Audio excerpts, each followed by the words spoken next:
Hello' বন্ধুসকল, আজি আমি আহিছোঁ তেওৱাৰীপাল কাজিৰঙাত ফুৰিবলৈ।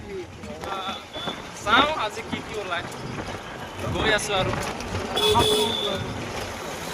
আজি গৈ আছোঁ মানে মানুহটো বহুতে আছে ৰাস্তাত দেখুৱাই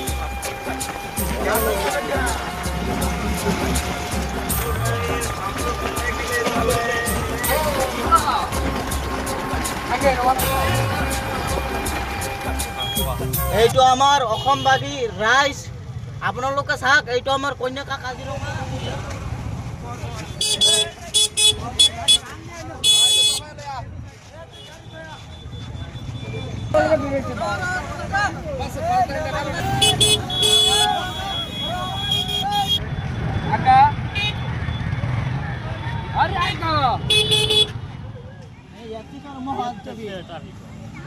টমটমখন এইটো আৰু টমটমখনৰ আলি চাব পাৰে কিমান মানুহ আজি 21 তাৰিখ।